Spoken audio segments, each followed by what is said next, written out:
case to come before the court today is KP versus MP. No relation. Both sides will have 15 minutes to argue. Might as well come on up here, gentlemen.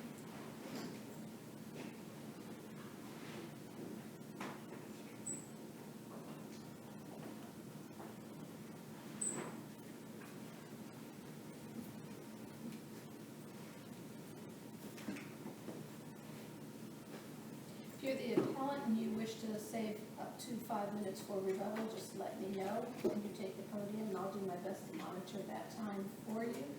Arguments are being visually and audibly recorded to be posted online, so please keep your voices up. Remain behind the podium.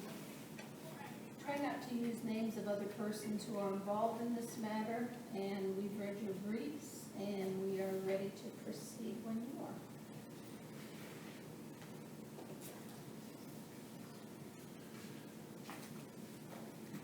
Good morning, or I guess we're now afternoon, stroke of afternoon. I'm attorney Kevin Breen here on behalf of the appellant. The appellant is seated in the back of the courtroom.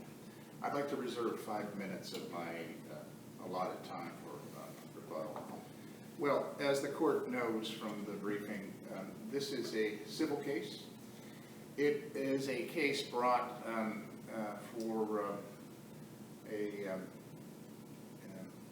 sexually transmitted disease, the infection of sexually transmitted disease. It is, this appeal is the aftermath of a jury trial here in Medina County at the beginning of this year. The theme, I think, of our appeal, or a couple of themes. First is that there was absolutely no proof, evidence of causation that the defendant infected the plaintiff with a sexually transmitted disease. We heard from 4 medical witnesses, experts during the course of the case, and they were unanimous.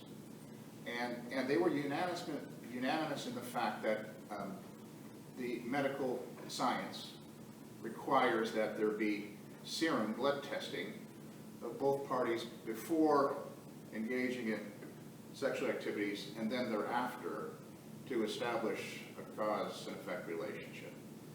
And both the plaintiff's experts and those were Dr. Sam Gabriel, a gynecologist, nurse gynecologist named Rachel Heers, and then an emergency room doctor at Southwest General named Dr. Heinley. And they agreed with the one defense expert, the only defense expert, and that was Dr. Child-Weikus. And in this case, there was none of that. There was no serological testing of either party before or after sexual relations. It is important, I think, to note that these are 2 50-some-year-old people. They've been around in the world. The claimant had been an active social media dater through various sites, and in none of those situations had there been any sort of serological testing of any sort. So that's the first thing, is the utter lack of causation. We can only assume that, and it is an assumption because despite our request for jury instructions and interrogatories to the jury, we can only assume that the jury misapplied the circumstantial evidence, and I'll get into that a bit later. Theme 1, no causation. No causation. Secondly, is no evidence whatsoever of either assumption of the risk or comparative negligence.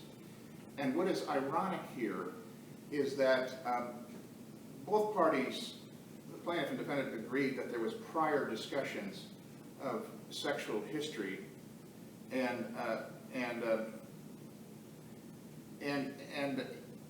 that Mr. Perrotti disclosed early on in their dating relationships, which started at the beginning of January and ended in March of 2015. And he disclosed that he thinks he may have an STD, herpes simplex virus 1, herpes simplex 2, 1 above the waist, 2 below the waist. At no time did the plaintiff disclose to Mr. Perrotti that in 1993, some more than 20 years prior, she had been diagnosed with HPV, human papillomavirus virus, far more serious, could cause cancer, and no discussion of that whatsoever. The only way that the only way that the defendant, the appellant in this case, learned of that was through discovery in this case. So the assignments of error kind of follow what I would say are those two themes. That is, utter lack of any evidence of causation, and secondly, no consideration whatsoever of the relative fault of either party. So, as to your assumption of the risk argument, can I assume, and I believe the brief shows, that you raise these as an affirmative defense, correct? Correct. Is your argument primary assumption of the risk, where the argument was there is no duty, or is it secondary assumption of the risk? And, or is it both? I would say, Your Honor, it's both. And as you look at those two doctrines, there's no clear statement in the law as to where one starts and the other leaves off. And a primary assumption of risk, as the court correctly notes, is there's no duty. That is, there is a clear understanding of a known risk, and somebody has decided to ignore them.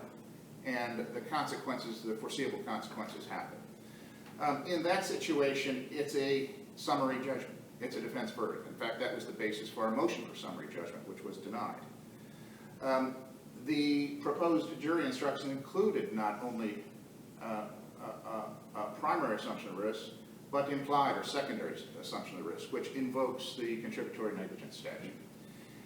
In both instances, the trial court refused to instruct in either way. Not clear why. As I say, that's why I think in my earlier comment, these are both 50-some-year-old adults. The exact age is somewhere in the brief. They both lived through the era of AIDS.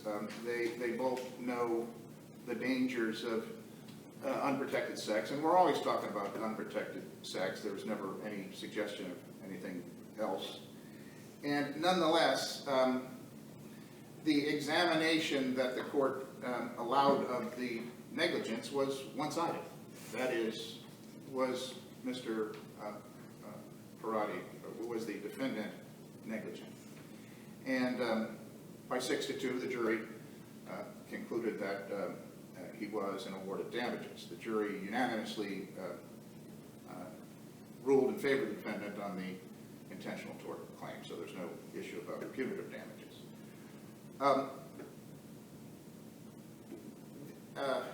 As I say, this is a medical case. It is true that juries are not bound to accept the opinions of any expert, except when they're consistent. And so in the usual case, in many cases, you have converging, or divergent, I should say, opinions by different experts. When they're consistent, as they are here, a jury cannot substitute its own judgment for the consistent and unanimous medical testimony. That's precisely what happened here. So these two themes that I've outlined, namely causation and assumption of the risk, in one fashion or another, weigh into each of the assignments of error, whether it's summary judgment, whether the failure to instruct on these issues, the post-trial motions, directed verdict, motion for new trial, and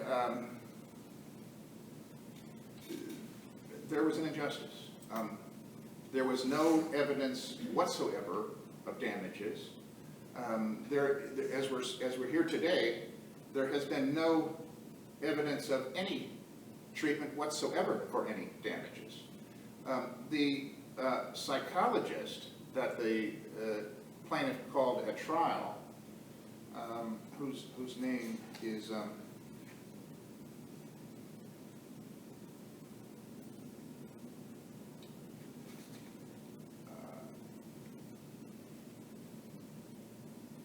let's see who's. Well, the psychologist who called it the trial saw the claimant twice in September of 2016, fully, fully 15 months after the relationship between the parties ended, and it was just simply counseling. There was no evidence, no referral to any other treatment for psychological treatment. There's never been a reference for any medical treatment for any kind of prescriptions or vaccinations or whatever. There was no evidence of any bills that the plaintiff incurred as the result of any sort of treatment. Counsel, it's my understanding from reading the briefs that the psychologist was seeing the plaintiff relative to a request for an evaluation and not the request for seeking help for treatment. That was the sole purpose of the... Yeah. And counsel, just so you're aware, you're into your rebuttal time now. Okay, I'm going to preserve, I want to respond to, and just, I couldn't come up with his name, but it's a PhD, Michael John Essen is the PhD, and you're correct. She goes there for an evaluation, and at the end of the evaluation, he concludes that the counseling was effective. So I'll stop now and reserve my time for rebuttal. All right.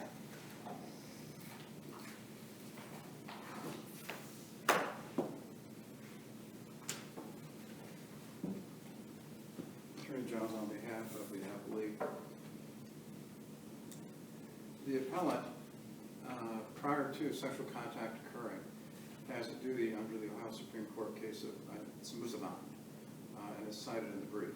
And there is an absolute duty to warn before sex, not after sex, but before.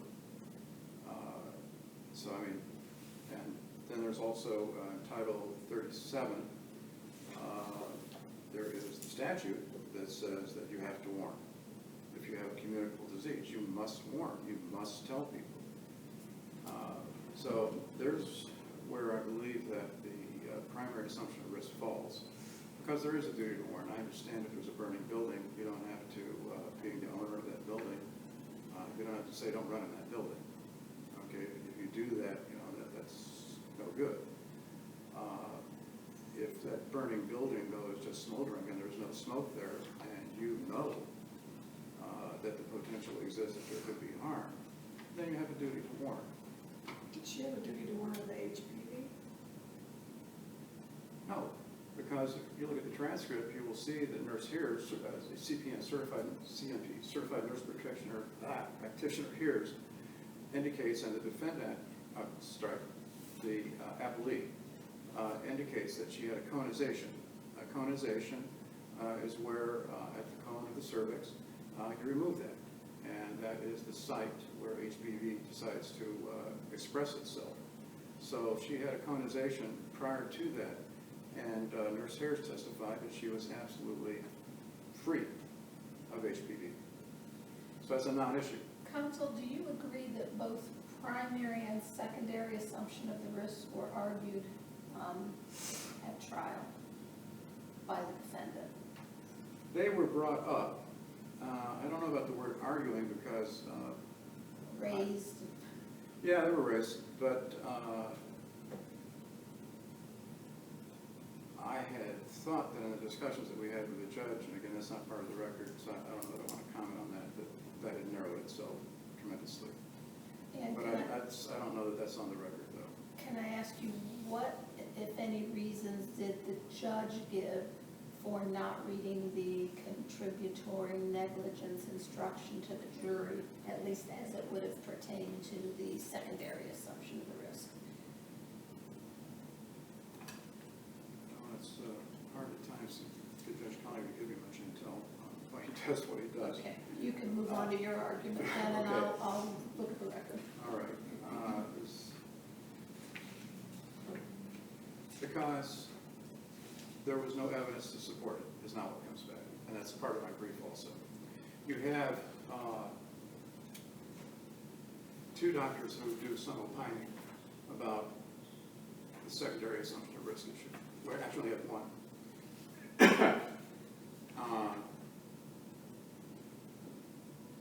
had it in mind exactly what he did that. Well, first of all, the primary is out because of the code, the statute, and Musaban. On the secondary assumption of risk,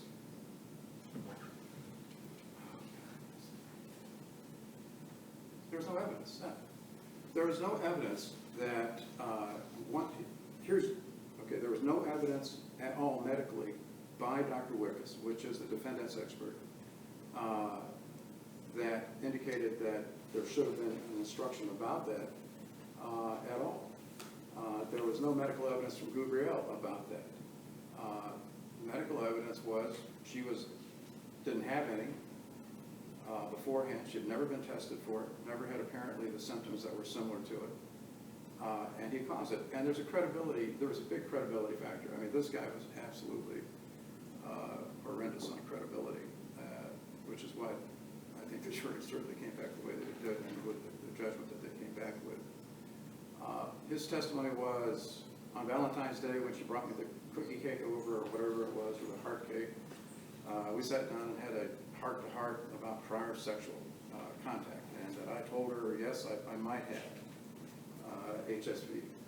The testimony of the appellee in the case was, that's a lie. That's a flat-out lie. He didn't do it. He didn't tell me anything. I told him, everything about me, but he didn't mention that. He didn't tell me. And, because again, his testimony made absolutely no sense. This guy says he's got 20 outbreaks beforehand. His wife has got it, who he's married to for years and years. And then when he talks to the medical expert, who's getting ready to give an opinion about him, take a look at the transcript and you'll see, he didn't tell him. He didn't tell him. I had 20 outbreaks before I had sex with the appellee. He didn't tell Wickus that. That's his doc. He didn't elicit any testimony that any late statement of, gee whiz, I should have told you so long ago that I've got HSV-1 or HSV-2. One and two are confusing to me. One of them's you get it from your mom, she gives you a kiss or something. He didn't do it. He's a liar. His credibility was completely impeached. Horrible. And the three assignments of error are all interrelated on assignment 1, assignment 2, and assignment 4. All there's got to be is some probative evidence that can lead to different conclusions. And that negates assignments 1, 2, and 4. And again, there was no evidence to support an instruction. Well, might that be because there was no evidence of causation? According to them, now here's your only causation. Okay, before sex, we got to go and get our bodily fluids tested, male and female, come back negative. Then we have to go into isolation, which is anywhere from like 2 weeks to like 5 months. It seems like that's the medical testimony was, before you wind up becoming symptomatic. And then we get another serum test, and then somebody comes back positive. Or comes back negative, apparently. That's the only way to tell. So get a serum test before you have sex, stay isolated where you can't have sex with anybody else, and then get a serum test afterwards, and then we can tell that one of you guys, some great mystery happened because you got infected. Other than that, you shouldn't be infected. I mean, that's their way to prove it, And if somebody takes a serum test and they're positive, somebody takes a serum test, they're negative, we then isolate that negative person for all that period of time, immediately after they have sex with the positive person, and then a couple of weeks to months after, test them again, see if they're positive. So that's the only way you can prove it. Well, But that may be medically, but that's not the law. That's not the law. Well, this, You know, we only have This to is a prove really guilt, not a medical reasonable case, doubt. We have to isn't prove actual guilt. counsel, is this Yes, a sir. medical case? Or is it a negligence case that has some medical testimony in it? It's a negligence case. That's what the jury found, is that he was negligent. I got that. Should have told her, should have warned her. There is an absolute duty to warn beforehand. in criminal proceedings, he could be criminally liable had he not informed and she contracted, and there's proof that she contracted. Or not even necessarily proof, you don't need to prove it in a criminal case, right? Right. And we find people guilty beyond a reasonable doubt on that testimony all the time. So are you saying it's negligence per se? Yeah, it's negligence per se not to notify. It is absolutely negligence, and it's just rotten also. It's self-aggrandizement, it's self-enrichment, it's just absolutely horrible thing to do. You're putting somebody else's, and by the way, you get this, you got it forever. You're not getting rid of this. You're gonna have outbreaks. She's had outbreaks since him, she had it reprehensible, unconscionable, completely. Just, I want to make myself feel good. So I'm not telling you no. It's an appropriate jury verdict. The only thing I think is wrong is that the award is too small for a lifetime of misery this guy's going to cause her. Counsel, let me ask you this, because I'd asked you what the trial judge's reason for not giving the contributory negligence instruction. And to the best of your recollection, there was no evidence of contributory negligence. Right, there was none. What about, in this day and age, unprotected sex? Could that be deemed evidence of contributory negligence? No, not when there's a full, because there is no doubt that there was a discussion on the Valentine's Day massacre about sex. And there was a discussion about previous sexual contacts, previous sexual diseases. There's no doubt that happened. They both agreed that happened. Hers is, I told them everything about me, and I'm fine, I got nothing. Because again, she'd gone through the conization and she'd come back negative. And you'll get that in hers testimony when you read the transcript. His testimony was, yep, told her I had HPV, or HIV, or whatever it is. Herpes simplex. Right. HSV, Yeah, I'm just going to call it herpes. Yep, told her. You tell her you had 25 outbreaks, or 20? You didn't do that. You didn't do that. You didn't tell her anything. All right, so then the position is, yes, it had unprotected sex, but it was based upon this representation or misrepresentation. That is correct. Okay. That is correct. And if Dr. Wickes had testified that, because apparently, the evidence on this is that right before they've had a bunch of sex before Mexico, and then at the end there, his mom is passing, and, he gets one of these, oh my God, I'm going to confess my sins. Obviously, it's a hard time for anybody. Tells her.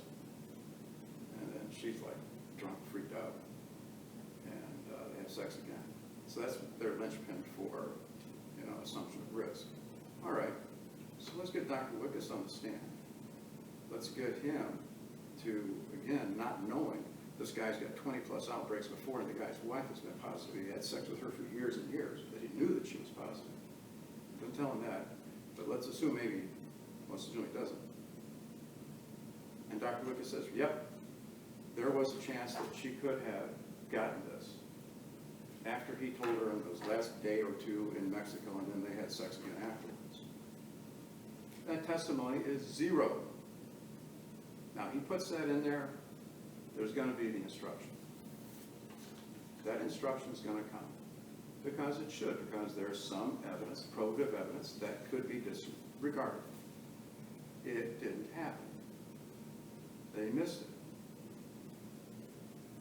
They missed it. They missed their opportunity.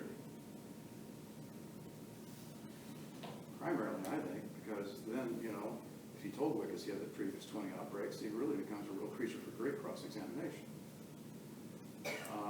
So again, if they had the evidence, should have been given. Agreed. Without evidence, you don't get it. I understand in the law, it really doesn't matter what happens or how it happens, but it has to fit within the parameters that we have for trials. This case fits completely within the parameters of a trial. It was well tried by both sides, vigorously contested all the way through. Well-tried case, well-judged case. There was obviously probative evidence upon which reasonable minds could differ. Jury chose plaintiffs because the jury weighed credibility and then took the law that exists and applied it and came back with the right verdict.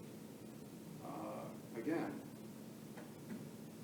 I get their argument on primary. I don't get it all. Secondary, I get if they've got some evidence. But again, just like you gotta get the evidence. You don't have it. So, you know, you rise and fall once you get in the trial. And you don't get redos unless you guys reverse it, which you certainly shouldn't, in my opinion. Which doesn't count for anything, I got it. The verdict should stand because the verdict resulted in justice. And the verdict is legally sufficient. The verdict is legally sound. Let me just look at the notes.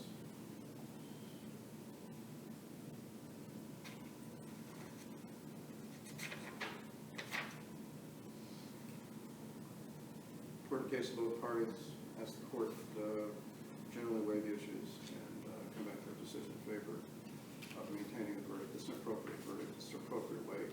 And again, if we don't do this way, you know, well, first of all, the Supreme Court case is not being followed. You got warned. The law is not being followed. You got warned. And the law is not being followed. Then if you want instruction, you better have some evidence. You were right on track with ending exactly on time, but now you're over. Thank you very much. You have 4 minutes and 22 seconds. Okay, use it wisely. Thank you, Your Honor. The scientific reality is not of appellant's making. The science is that serum testing is necessary, both before and after sexual contact. If there's more than one, more than one sexual partner under consideration, then you have to do the same sort of testing for more than one. It's not our concoction. It is the unanimous testimony of 4 medical experts. If you believe the plaintiff, during their trip to Mexico between March 8th and March 12th, 5 days, on the 2nd or 3rd day, she received notice from the defendant of his feeling that he may have an STD. He'd never been diagnosed with one, but he had a condition on his buttocks that he thought may be it. Despite that, and this is the plaintiff's testimony, they continued to have unprotected sexual relations for the balance of the trip. So at least for 3 days, sometimes once a day, sometimes more than once a day, unprotected sexual relations happened. So even if we believe the plaintiff, if that's not assumption of a known risk, I don't know what it is. If on the other hand we believe the defendant, before I turn to the defendant, after they broke up, after the relationship ended in March of 2015, the plaintiff had subsequent boyfriends, and one of them testified at trial. His name is, he testified at trial. And at no point was he asked to wear protection. At no point was there any disclosure from the plaintiff about her condition. It was a non-issue. Suggests to me that maybe we ought to believe the defendant about this, because the defendant testified on January 27, 2015, before any sexual relations occurred. They had a conversation at a bar in Brunswick called Panini's. And these discussions included sexual history, belief of possible STDs. Notice is given, and the plaintiff neither insisted they abstain from sexual relations, wear a barrier, protection, a condom, or any other precautions. There is no testimony from the gynecologist nurse hears that somehow the HPV, human papillomavirus virus, is somehow gone and not communicable. No such testimony. Not in the briefs, not in the transcripts. It's undisputed that there was no disclosure whatsoever about that condition. Notwithstanding, as you'll read from the medical people, the consequences of that can be life-ending, much as other such diseases.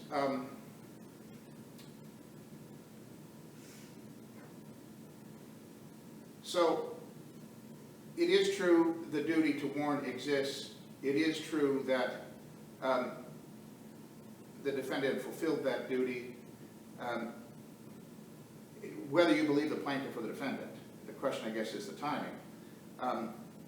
There is no issue that there was never any disclosure about HPV at any time during this case. The court asked about this, why didn't we get an instruction here on comparative negligence? And page 17 of my principal brief addresses that and doesn't answer the question. Just that there was discussion about this with the court behind closed doors, nothing in the record. As I'm standing here now, I don't know why either. That's about the best I can offer on that subject. So, an injustice was done here. The defendant is the subject of a $100,000 verdict. And your time is up. All right, thank you. For these reasons, Your Honor, we ask that this be reversed and vacated as a matter of law. Thank you, Your Honor. Thank you both very much for your presentations. The court will take this matter under advisement, issue a written decision which will be mailed to both sides, as well as posted on our website and that of the Supreme Court. We are in recess.